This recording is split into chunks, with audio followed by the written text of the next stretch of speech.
But it's only an inkling, it's only a strange feeling that they're not alone in their head. But at the moment, this is the first step along a continuum. Because I then suggest that as you move further along this continuum, the doors of perception, to quote William Blake and Aldous Huxley, start to get slightly wider. And I think as they widen, you get into an area called temporal lobe epilepsy, which I discussed earlier. Now, I have a very, very active forum and a very, very active website, and I spend a lot of my time either talking to people on the forum or receiving emails from around the world, from individuals who have read both of my books. And on many occasions I've been written to by temporal lobe epileptics. Indeed, strangely enough, I met a temporal lobe epileptic only last week, and we discussed certain areas of the phenomenon that she perceives. As she turned around to me and she said, "No, I know that I'm two people, and I particularly know it just before I'm going to have a seizure in an absence. I feel as if there's somebody sitting next to me. It's really quite a peculiar sensation," which she said is very difficult to describe. And this is why an awful lot of people who have temporal lobe epilepsy are fascinated by my work, because, as they say, it's the first time anybody's really pointed out these things that are happening to us. Now, in my first book, I deal with many other areas of temporal lobe epilepsy, and the idea of the sensations of time slowing down, the sensations of reality seems to be not quite right. So clearly there's something happening within temporal lobe epilepsy that are opening up the doors wider. This is a painting done by a temporal lobe epileptic who is a member of a group in New York that work with Professor Stephen Schachter, who is an expert on temporal lobe epilepsy. Now, this is a painting that one of the TLEs actually did. Now, again, you can see the message that's trying to be conveyed here is of another being inside their head. You know, I am two people. Indeed, when I receive emails now from my group of TLEs from around the world, many of them email me, and I will receive an email from their Daemon. And I know that it's the other person emailing me because it calls itself a different name. It's really quite strange and quite bizarre, you know, when you get totally different emails from people, because both personalities are communicating with me in one shape or form. Moving on this continuum, and I'm not quite sure, I'm working with a neurologist at the moment on this, as to whether bipolar disorder sits before temporal lobe epilepsy or after temporal lobe epilepsy within this continuum. Because again, bipolar is a fascinating illness, in raised commas. And again, there are about 5 people who are severely bipolar on my forum. And yet again, we have this evidence that they seem to be controlled by other people, or their mood swings seem to control them in one way or another. Now, as you're probably aware, there are a considerable amount of writers and poets who suffered from hypomania or bipolar disorder. Here are just a few examples. You've got Virginia Woolf, you've got Faulkner, you've got Sylvia Plath, August Strindberg, and Franz Kafka. Now, all of those wrote incredibly strange stories, and a lot of them were directly developed from their bipolar sensations. And I'm particularly interested in Strindberg, because a lot of his plays hint at duality in one way or another, and that the reality is skew-if in some way. And of course, as well, the tragedy of many bipolar people is, I think, 4 out of those 5 committed suicide.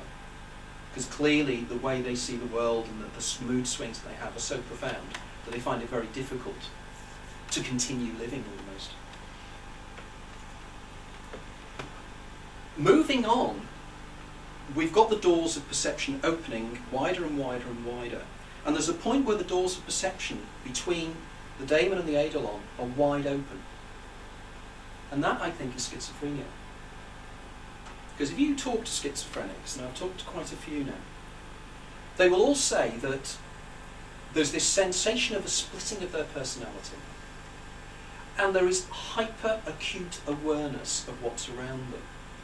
I spoke to a young man at the Hearing Voices Network in Manchester about 18 months ago. And he turned around to me and he said that his sensations are so powerful, and he discovered this quite by chance one day, when he had found he had lived in a room in his home from the age of 8 to the age of 14.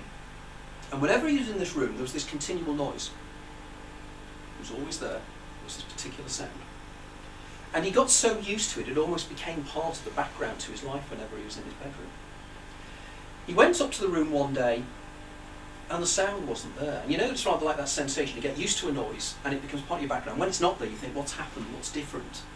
And he was totally confused. Later on that evening, he went upstairs again and tried to switch the light on, and the light didn't come on. As he said to me, he'd been hearing electricity in the wires, and he'd been hearing it ever since he was 8 years of age. So clearly his level of hypersensitivity was such that he was perceiving reality, and his sensory equipment was much more open than ours are. Indeed, a recent study in Amsterdam has shown that Vincent van Gogh's painting Starry Night, he was painting cosmic rays. So again, we have somebody who's perceiving reality in a very, very different way. It's as if these doors of perception are changing their abilities to perceive reality. It's as if they're seeing behind the facade, as it were. One of the most fascinating elements of schizophrenia is something called autoscopy. Now, I'm writing a paper on autoscopy at the moment, so I'm particularly aware of the power of this thing. But autoscopy is also known as doppelganger syndrome, and it is a known factor of schizophrenia. Now, when I first came across autoscopy, I didn't realise that it was a known medical condition. People who have autoscopy see their own double standing in front of them. There are 2 types of autoscopy as well. There's type 1 autoscopy, where you have the sensation that you're floating outside of your body, and your point of view is in the version of you that's hovering above you. The other type of autoscopy is the autoscopy that Shelley experienced, and that is whereby you are still within your body and there's a version of you standing in front of yourself. Neurologists and psychiatrists have not got a clue what causes autoscopy in any shape or form. They haven't even attempted to understand how it is that somebody can see their own double. Indeed, in many cases, the double is very diaphanous, it shimmers, sometimes it's nebulous, sometimes it's solid. But it's consistent in what these people perceive. Going back to Shelley's doppelganger, this is a poem that Shelley wrote 2 years before the incident. Now, I'll read it out to you anyway, but recall what I said was that Shelley was drowned. His last images would have been a storm around him and probably the sails ripped and torn asunder as his boat went down. He wrote, "My spirit's back is driven, far from the shore, far from the trembling throng, whose sails were never to the tempest given. The mossy earth and sphered skies are riven. I am borne darkly, fearfully afar, whilst burning through the innermost veil of heaven, the soul of Adonis, like a star, beacons from the abode where the eternal are." Now,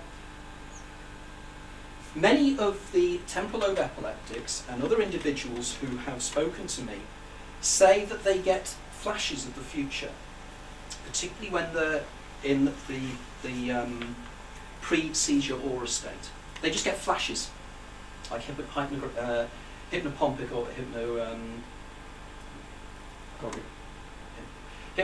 isn't it, and hypnagogic imagery.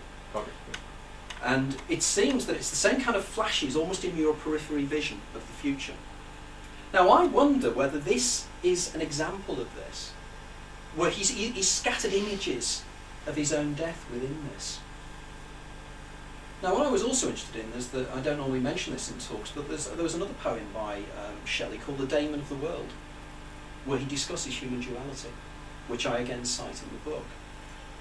So it's a possibility that he may have seen his own death in some shape or form. I've cited the example of what it must be like as these doors of perception are opened, and I've taken an original description of perception by the great philosopher-scientist Raynor Johnson, and I've applied this to my own idea of what it must be like when the doors of perception are flung open and you effectively become schizophrenic. And I say it's rather like you've lived your whole life in one of those Irish towns.